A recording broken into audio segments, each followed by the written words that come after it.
Assalamualaikum warahmatullahi wabarakatuh.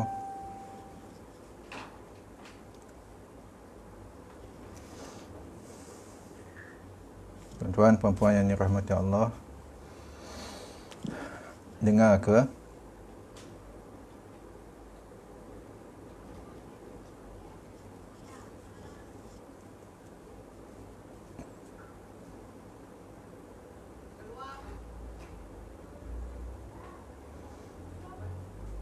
Assalamualaikum warahmatullahi wabarakatuh.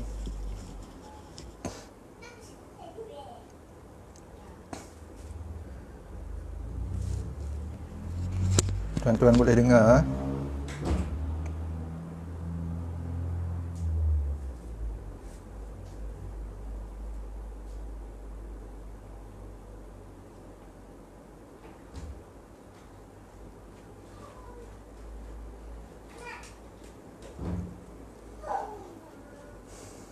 Tuan-tuan boleh dengar?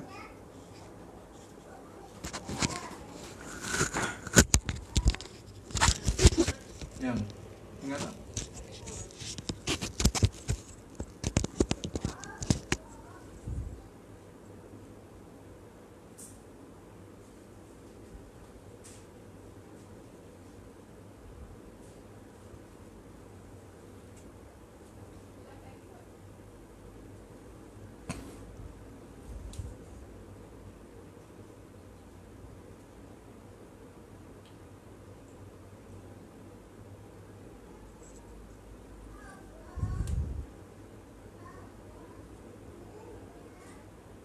Assalamualaikum warahmatullahi. Boleh dengar?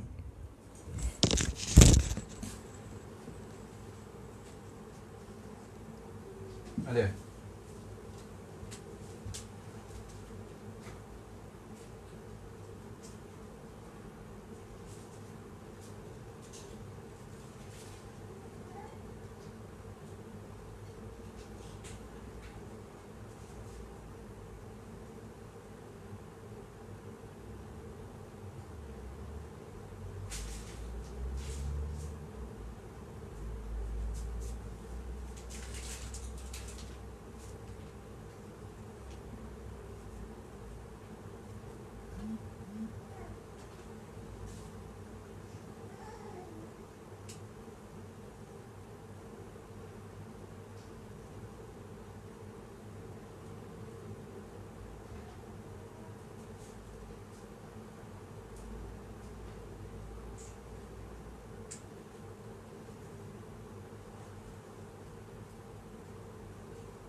Assalamualaikum. Boleh dengar?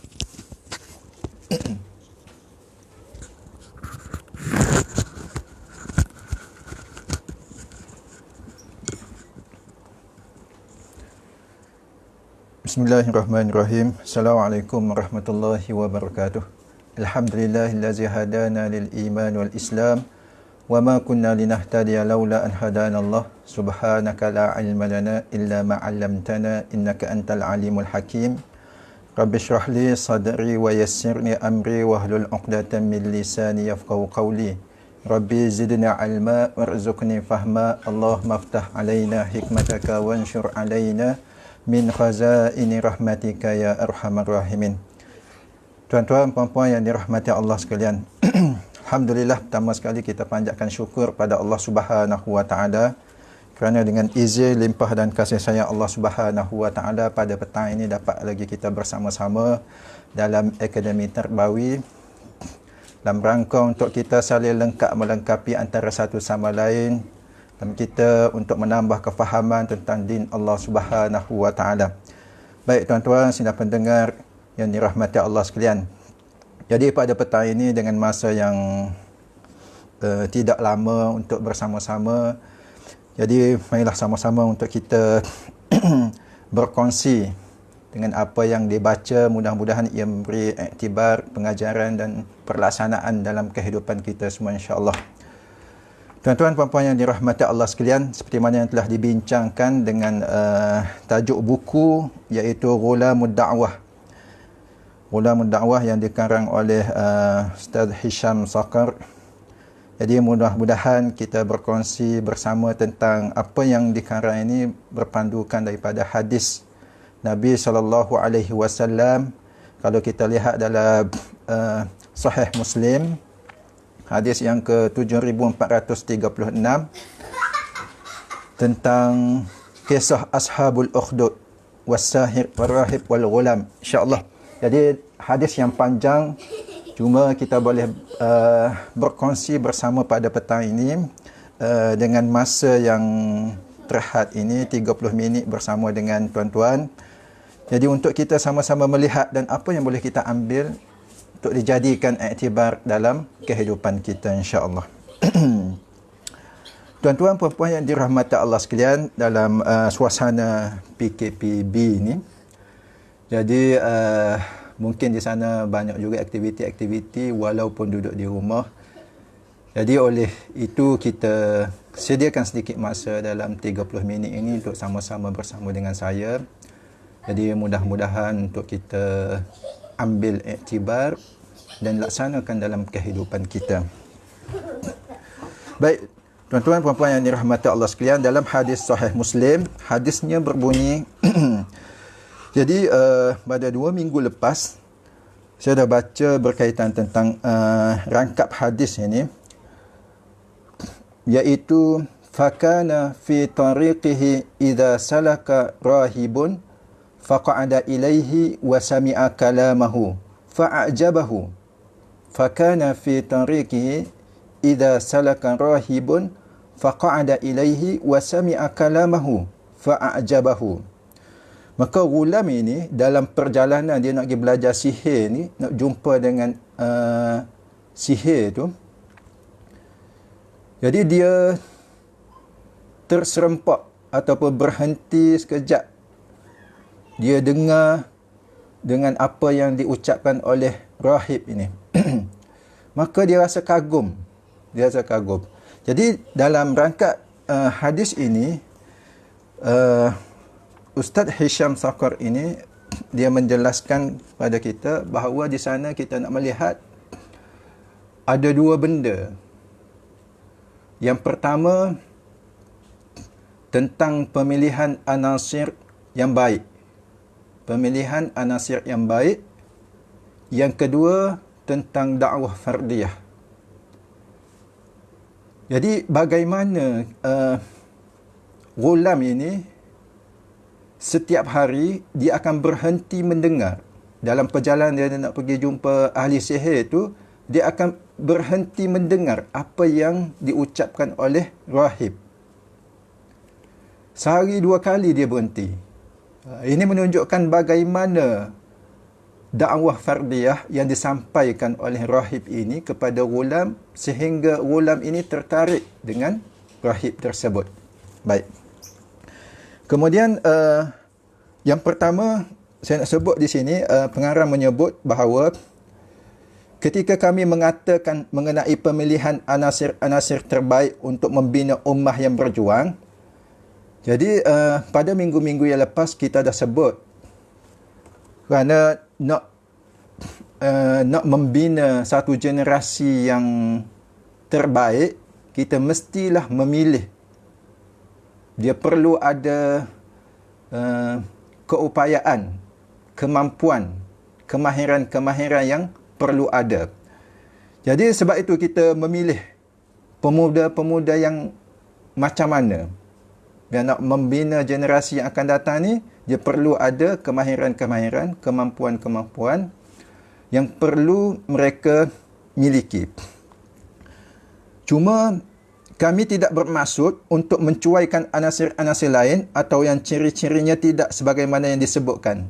Dalam kita memilih pemuda-pemuda, pemudi-pemudi untuk melaksanakan tugas dan tanggungjawab yang cukup besar ini, dakwah dan tarbiyah ini, kita tidak lupa, bukan kita menolak anasir-anasir lain yang tidak ada kemahiran, tidak ada kecerdikan, tidak.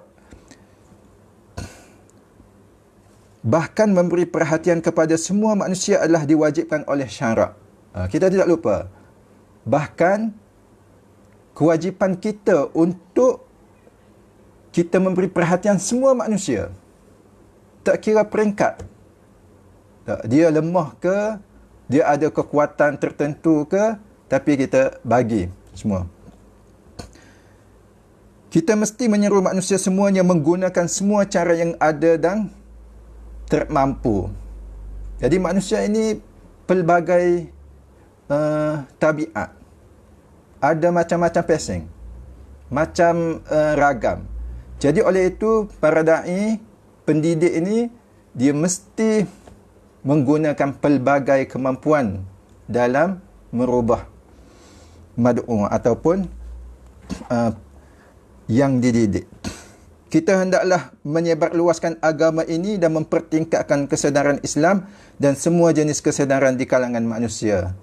Jadi sebenarnya kita bukan hanya pemilihan-pemilihan yang kita hanya sampaikan Islam kepada orang-orang tertentu, orang yang ada memiliki kemampuan sahaja. Sebenarnya kita nak sampaikan Islam ini, sebarkan Islam ini kepada semua orang, semua manusia. Selepas itu, kita hendaklah memilih siapakah yang mempunyai kelayakan untuk menanggung kesusahan dan kepayahan jalan dakwah yang panjang dan kewajipannya. Jadi selepas itulah baru kita memilih siapa yang untuk kita jadikan dia sebagai orang yang mampu untuk menerima bebanan dakwah ini. Jadi kami suka menjelaskan di sini bahawa kami tidak mendakwa manusia mampu memastikan hasil pemilihan di peringkat pertama. Jadi kita tidak nafikan dalam jemaah apa pun, dalam organisasi mana pun, walaupun kita kata kita dah pilih manusia tersebut, dalam pemilihan itu, dalam pembentukan itu, jadi kami tidak mendakwa manusia mampu memastikan hasil pemilihan di peringkat pertama yang dilakukan. Kita tak dakwa peringkat pertama kita lakukan itu memang yang terbaik dah, tidak. Kemungkinan dia tersilap pilih. Ini boleh berlaku kerana tidak ada manusia yang kadang-kadang betul dan kadang-kadang silap. Kenapa? Kerana manusia ini dia tidak maksum. Apabila dalam pemilihan kita itu mungkin ada yang tersilap dan mungkin yang mempunyai kelemahan. Atau kemungkinan pemilihan adalah tepat tetapi kemudiannya disebabkan oleh da'i atau sebab-sebab luaran. Mungkin kita dah pilih tepat orang tu untuk membawa dakwah.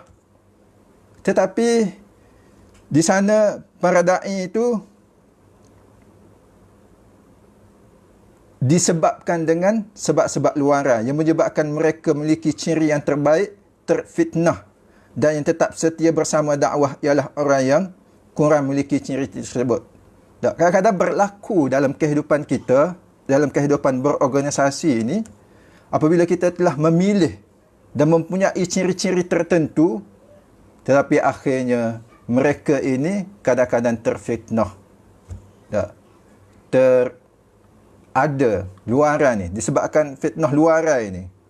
Dengan harta, pangkat, keluarga. Sehingga kan, apa yang kita pilih mereka ini, tiba-tiba mereka jadi futur, kendur. Jadi ini berlaku, tidak dinafikan. Dan orang yang tidak terpilih ini, yang ada biasa-biasa ini, kadang-kadang tetap setia bersama dakwah ialah orang yang kurang memiliki ciri tersebut. Orang yang biasa-biasa ni kita tengok macam biasa je, tapi dia tetap dengan dakwah ini. Jadi itu semuanya daripada Allah Subhanahu Wa Taala. Jadi semua ini adalah ketentuan Allah, tidak ada campur tangan kita di dalamnya. Walaupun kita ada usaha, kita dah pilih yang terbaik, tapi berlaku juga kelemahan dan kekurangan di sana, semuanya adalah ketentuan Allah Subhanahu Wa Taala. Perkara ini tidak boleh dijadikan hujah oleh mereka yang tidak menerima pandangan kami dalam masalah kemestian melakukan pemilihan anasir dalam proses tarbiyah. Jadi, orang lain tidak boleh menjadikan hujah bahawa kita pilih, bahkan tak jadi juga orang yang dipilih. Tidak. Jadi, pemilihan itu bukan kita pilih saja-saja.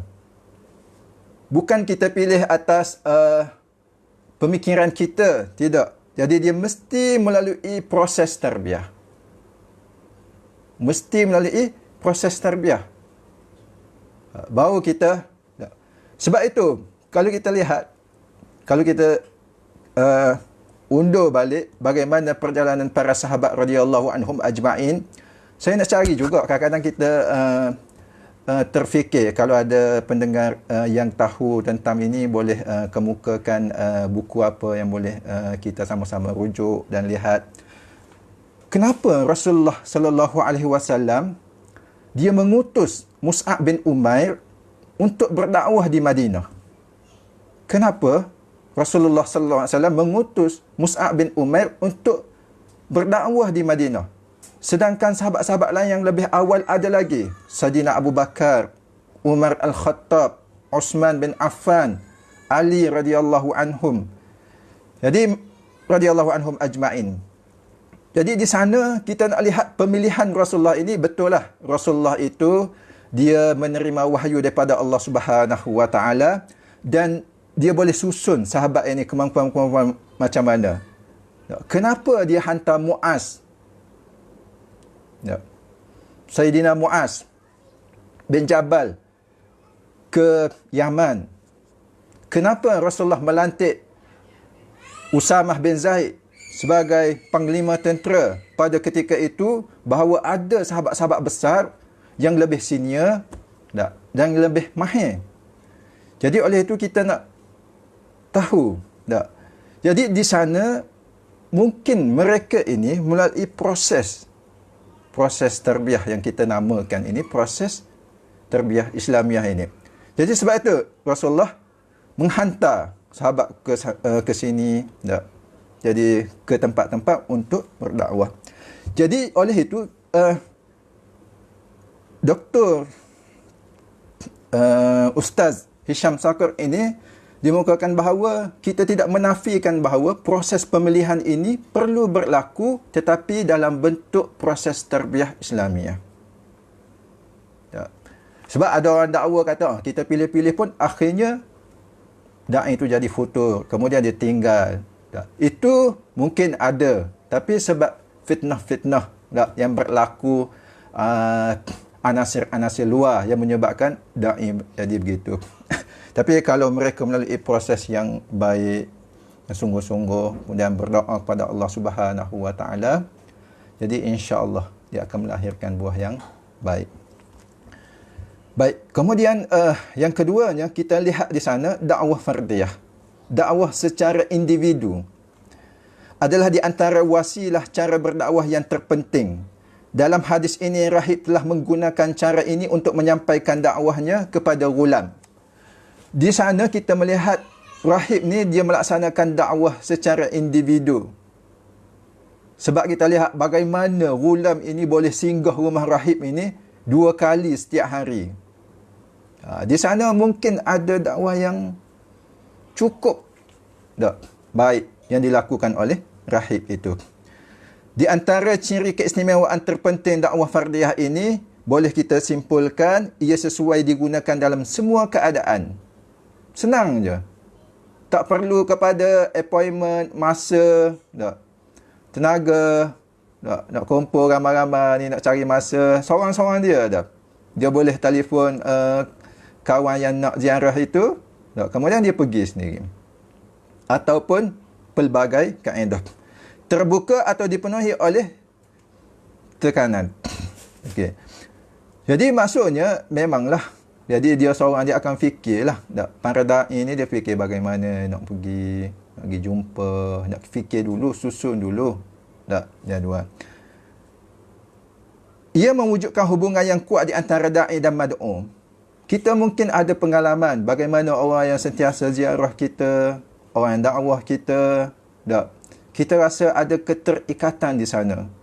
Dia mari rumah kita, kita sakit dia ziarah, tak, kenduri kahwin kita dia mari, jadi kita dapat anak pun dia mari. Jadi di sana ada keterikatan da'i dan mad'u. Dia akan rasa. Dia akan rasa. Ia amat penting untuk memutikkan hasil dakwah umum. Selain daripada dakwah individu, kita laksanakan dakwah umum. Tapi dakwah individu inilah, dakwah fardiyah inilah yang akan memutikkan keberhasilan daripada dakwah umum tadi. Ia amat sesuai dipandang dari sudut keamanan dakwah demi menjaga anggota-anggota dakwah. Jadi secara individu ni orang tidak tahu. Mungkin dia ingat dia jiran kita. Dia ingat jiran dia. Kita pergi rumah dia tu bukan atas dasar kita dengan mana-mana. Ni mari ni kita tahu ni kumpulan mana ni. Panggil kan. Ajak mana-mana, ni tahu ni kumpulan mana ni. Tapi tidak. Kita pergi atas dasar mungkin jiran, mungkin saudara mara kita. Jadi kita pergi ziarah dengan sebab dia sakit, tak sihat kita dengar. Kemudian ataupun ziarah anak dia cemerlang dalam peperiksaan dan sebagainya. Ia memberikan pengalaman yang banyak kepada da'i yang tidak dapat diberikan oleh dakwah umum. Banyak pengalaman. Da'i dan mad'u. Da'i ni orang yang mengajak, mad'u ni orang yang diajak. Kedua-duanya dapat pengalaman. Kedua-duanya dapat pengalaman. Susahnya gigi tiba tak ada. Kadang-kadang gigi silap rumah. Pergi-pergi macam-macam dengan kerenah pergi anak ramai. 7-10 orang. Anak dia ada 10 orang. Contohnya kita pergi ziarah. Sana main sini, pegang sini, lompat atas kita dan sebagainya. Itu pengalaman-pengalaman. Kan? Jadi ia membolehkan da'i membuat penilaian detail terhadap mad'u. Dengan secara individu ini, dia boleh menilai secara detail. Kalau umum ini, dia tidak nampak. Detail, secara da'i baru kita tahu macam mana mad'u, orang yang diajak ini. Produktivitinya adalah lebih tinggi dari segi kualiti dan kuantiti. Jadi produktif dakwah fardiyah ini, apa yang kita buat, dia lebih berkualiti dan kuantiti. InsyaAllah. Kan? Banyak, kita semua dah dengar, dah ada buku-buku, almarhum Syekh Mustafa Mashhur pun dalam fiqh dakwah dia menyebut tentang dakwah fardiyah. Jadi, kalau tuan-tuan yang pernah lalui dan sebagainya, jadi banyak kita dengar. Dalam pelbagai, mungkin kita dalam pelbagai, mungkin kita nak perkenalkan produk kita, kan? Jadi tuan-tuan pernah jumpa individu lebih mudah daripada secara umum. Nak memperkenalkan produk kita, nak memperkenalkan apa saja, dalam bisnes dan sebagainya. Tapi ini nak memperkenalkan Islam, nak memahamkan Islam ini kepada masyarakat, inilah tuntutan yang wajib untuk kita laksanakan. Ia memberi peluang untuk menjawab syubhah yang ada pada mad'u berdasarkan keutamaan satu persatu. Baik. Tuan-tuan puan-puan yang dirahmati Allah sekalian. Dakwah, apabila kami menyebut kepentingan dan keistimewaan dakwah fardiyah, maka ia tidak bermakna menolak atau menafikan kepentingan dakwah jenis lain seperti dakwah umum. Apa yang kami maksudkan ialah menyatakan kepentingan kewujudan dakwah fardiyah dengan maknanya yang menyeluruh, hubungan peribadi, tarbiyah secara tertumpu, berperingkat-peringkat, bekerja secara tenang dan bertenaga. Jadi kalau dakwah fardiyah ini kita berfokus, kemudian berperingkat-peringkat, tenang. Tenang. Jadi ini yang kami anggap telah dilakukan oleh rahib terhadap gulam, kerana mereka berdua telah bertemu sebanyak 2 kali sehari sebagaimana yang dijelaskan oleh hadis. Jadi gulam ini singgah, masa pergi satu, sebelum dia pergi sihir, dia singgah dulu jumpa rahib, kemudian gulam balik pula, balik ke rumah, sebelum nak balik ke rumah, dia singgah rahib. Menyebabkan di sana bagaimana dakwah yang dilakukan oleh rahib sehingga kan menyebabkan ghulam ini tertarik untuk singgah di rumah. Sehari 2 kali kita ni, seminggu sekali jumpa pun tak ada madun orang kata acak mari, padahal seminggu sekali. Baik, kemudian hubungan yang berlaku sedikit pun tidak diketahui oleh orang lain. Ini point. Jadi maksudnya kita lihat dalam hadis yang kita baca ini, ghulam dengan rahib ini, hubungan yang berlaku itu sedikit pun tidak diketahui oleh orang lain. Maksudnya orang tak tahu rahib dengan ghulam ini bertemu. Nanti kita akan lihat hadis yang panjang lagi, sehingga kan dia akan tanya, siapa yang ajar kamu agama ni? Siapa yang ajar kamu ini? Maksudnya tidak mengetahui. Jadi di sini kita melihat inilah hubungan yang sepatutnya berlaku di antara da'i dan mad'u, khususnya di peringkat pertama. Mungkin jiran-jiran rumah dia tahu, ni mari, dia tahu ni kawan, tak, kawan nak mari ziarah apa semua. Biasalah, tak, semua orang buat macam tu.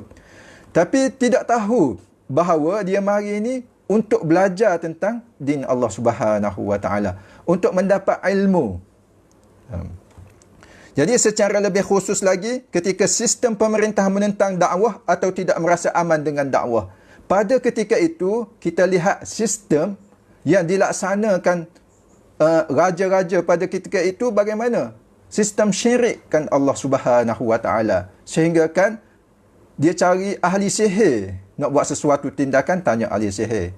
Ahli sihir ni tujuan dia nak sambung perjuangan dia, nak sambung ilmu dia, kan, yang mensyirikkan Allah Subhanahu Wa Taala. Jadi sistem pemerintahan pada ketika itu yang menentang dakwah, tetapi bagaimana dakwah ini boleh berjalan dalam bentuk secara individu ataupun secara senyap, ini orang tidak tahu.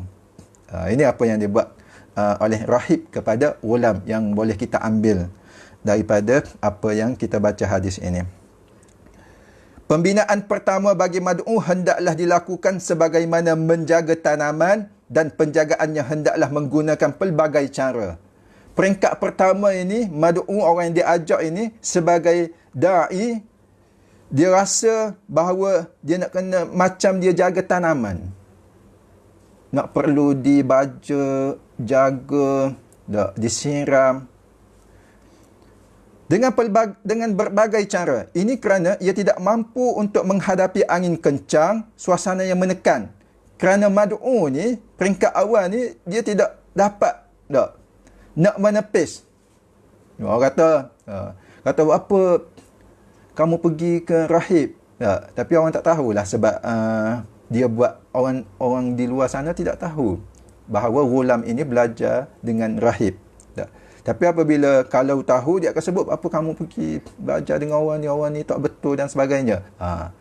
Kalau dia peringkat pertama, dia rasa dia jadi rasa bersalah, dia rasa malas, kan. Tapi oleh itu sebagai da'i, dia nak kena tanamkan, dia nak kena proses, didik dengan pelbagai cara. Apabila batang dan rantingnya telah kuat serta mampu untuk berhadapan dengan suasana sekeliling, maka kita kurangkan pagar-pagar tambahan yang menjaganya. Apabila dah kuat, maka kita longgar sikit. Pagar pun tak perlu pagar dah. Dia ada benteng sendiri dah. Ini. Kita biarkan dia melaksanakan tugasnya, sama ada secara rahsia atau pengistirahat. Sebagaimana yang akan dijelaskan dalam masalah rahsia dan pengistirahat adalah uslub dalam bekerja.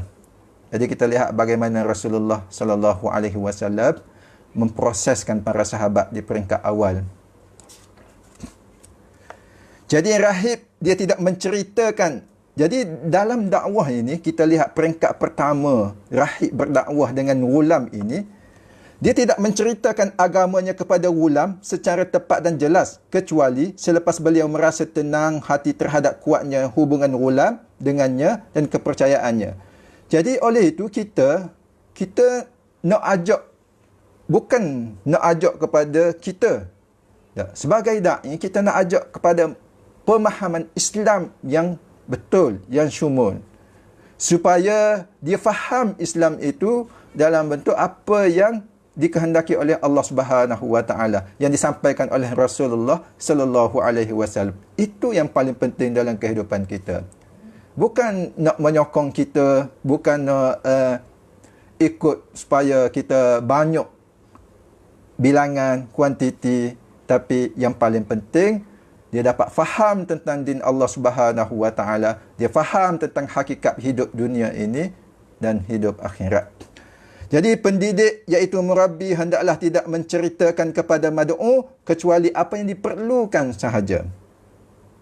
Dia ada peringkat-peringkat dia. Kalau kita baca dalam marhalah dakwah fardiyah itu yang dikarang oleh almarhum Syekh Mustafa Mashhur, boleh kita rujuk. Begitu juga Dr. Said Noh. Jadi di sana nak fahamkan supaya jelas tentang ibadah, hakikat akidah, hubungan dengan Allah Subhanahu wa taala. Kita melihat ini menjadikan ayat yang mengatakan ini menjadikan ghulam berhenti untuk berjumpa dengan rahib, menunjukkan berlakunya pergaulan yang mesra hasil daripada pertemuan. Kita melihat di sana bagaimana ghulam ini sehinggakan dia suka pergi, dia berhenti sekejap. Kalau kita rasa anak murid kita lah, kita fikir anak murid, kalau kita seorang pendidik guru ke, kan, anak murid kita keluar rumah aja, kalau nak pergi ke bandar ke, dia akan melalui rumah kita, dia singgah rumah kita. Balik, dia singgah balik rumah kita. Jadi itu menggambarkan bahawa kepada kita, seolah-olah dia suka dengan cara kita, dengan kemesraan yang kita tunjukkan, kan. Jadi ini apa yang berlaku kepada ghulam dan rahib. Semestinya tidak disegerakan untuk mad'u melaksanakan tugas dakwah.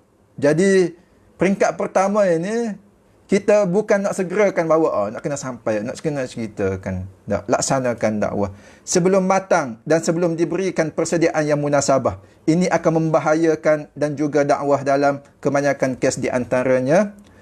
Jadi kalau kita bagi tugasan, kita sebut, maka di sana akan menyebabkan mad'u ini, orang yang diajak ini, beberapa keadaan. Melahirkan perasaan malas untuk bekerja ketika gagal dalam usahanya. Mungkin tiba-tiba nak sampaikan, tiba-tiba gagal, maka dia jadi malas.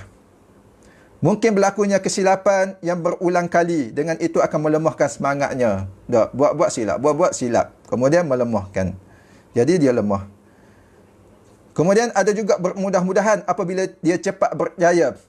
Atau yang berjaya, kemudian dia rasa, mudahnya dakwah ni, cepat-cepat orang terima. Mungkin usahanya berhadapan dengan individu yang berkeahlian. Mungkin orang tu nak berkehendak dah. Mungkin orang tu nak tapi ada tujuan-tujuan lain. Kita tidak tahu. Jadi kita tidak mahu berlaku begini. Dia ada peringkat-peringkat dia. Jadi tuan-tuan perempuan yang dirahmati Allah sekalian, tarbiyah yang sahih semestinya mewujudkan keseimbangan di antara ketiga-tiga aspek asasi. Tarbiyah yang sahih semestinya mewujudkan keseimbangan antara tiga aspek asasi di dalam peribadi Muslim. Aspek ruhi, aspek pengetahuan dan keilmuan, dan aspek amali dan perlaksanaan. Aspek ruhi, aspek ilmu pengetahuan dan keilmuan, aspek amali dan perlaksanaan. Kita nak tarbiyah begini. Ada yang tarbiyah dengan dia faham, tapi tidak tatbik, timbulkan dalam pengamalan. Ada yang tarbiyah keilmuan je. Ada yang tarbiyah ruhi je. Banyak qiyamul lail, baca Quran, alhamdulillah bagus. Tapi dalam pelaksanaan, penyampaian, nak berdakwah, tidak berlaku. Ataupun dalam kehidupan dia tidak berlaku. Banyak qiyamul lail, tahajud, puasa. Tapi dalam sebut pengamalan, tidak menggambarkan apa yang dilakukan, apa yang diproseskan. Di samping itu, merabbi ataupun pendidik hendaklah mengikuti pelaksanaan tugas yang diberikan dengan penuh teliti. Bahkan kadang-kadang boleh diberikan kerja yang amat mudah dan kadang-kadang diberi tugas yang payah. dan membebankan di samping perkembangan pelaksanaan harian diikuti dan tunjuk ajar yang berterusan.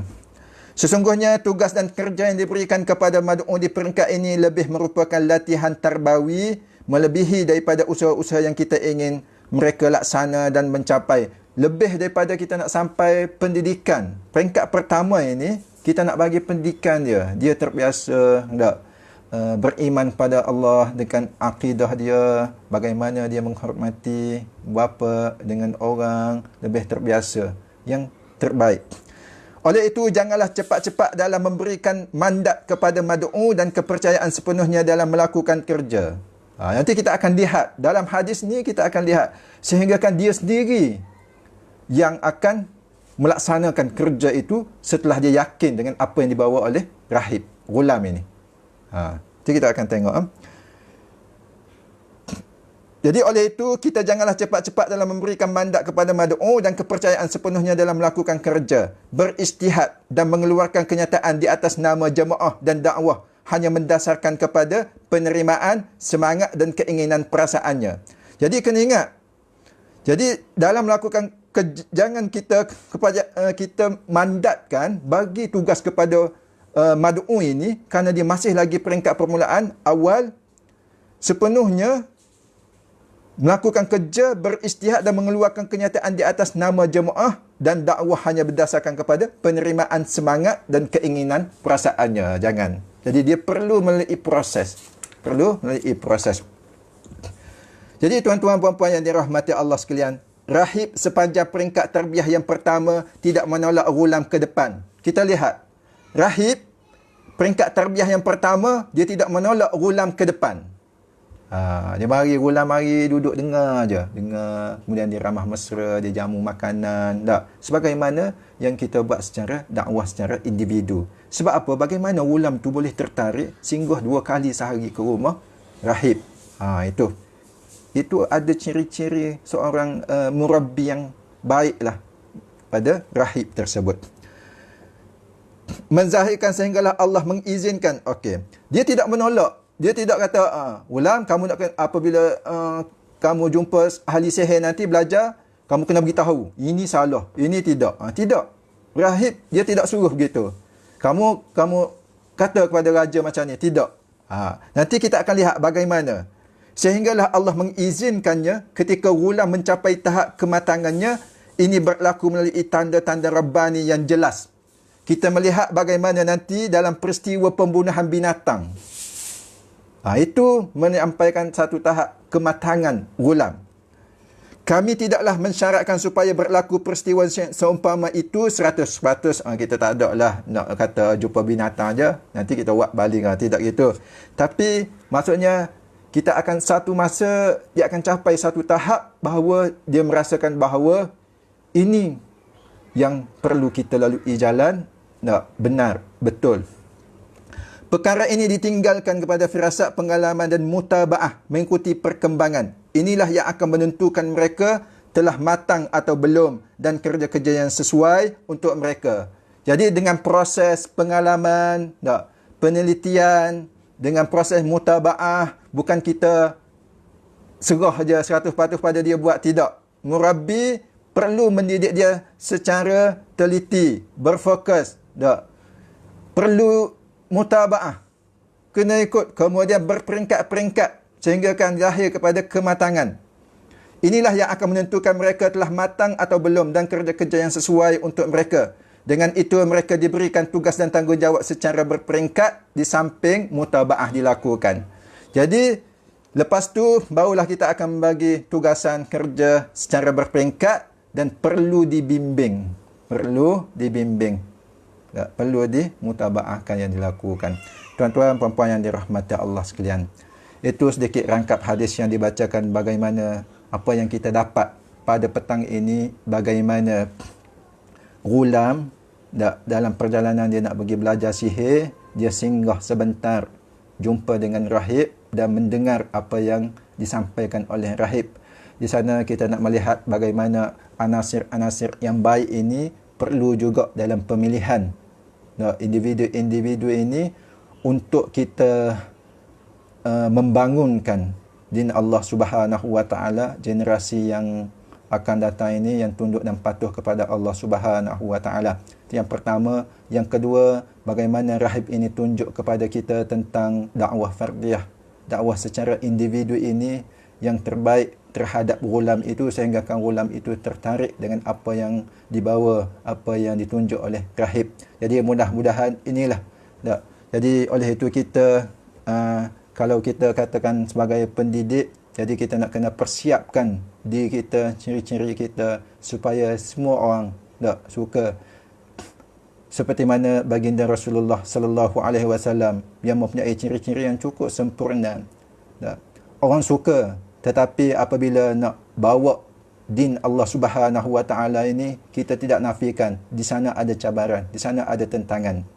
Walau bagaimana cabaran dan tentangan, kita melihat bagaimana orang Quraisy, dia mengaku bahawa Rasulullah ini tak pernah bohong, seorang yang al-amin, seorang yang sentiasa buat baik kepada jiran tetangga. Jadi mereka tidak menafikan, mereka tidak menolak apa yang ada ciri-ciri kepada baginda Rasulullah sallallahu alaihi wasallam. Cuma yang mereka enggan kerana mereka sombong. Mereka bimbang dengan kedudukan yang ada, harta benda yang ada. Apabila mereka memilih Islam, maka semua yang mereka ada itu ditinggalkan, dibuang begitu saja. Itu saja yang mereka takut. Jadi mudah-mudahan dengan apa yang kita dapat pada petang ini, kita dapat berkongsi bersama dan kita akan bersambung pada minggu hadapan jika sekiranya diizinkan oleh Allah Subhanahu wa taala. Jadi sekali lagi saya ucapkan jutaan terima kasih kepada tuan-tuan puan-puan sidang pendengar yang dirahmati Allah sekalian. Mudah-mudahan kita akan berjumpa pada minggu hadapan dalam akademik Tarbawiyah ini. Mudah-mudahan. Jadi yang baik daripada Allah Subhanahu wa taala, yang lemah dan kurang daripada saya sendiri, saya mohon ampun, mohon maaf. Wabillahi taufiq wal hidayah. Assalamualaikum warahmatullahi wabarakatuh.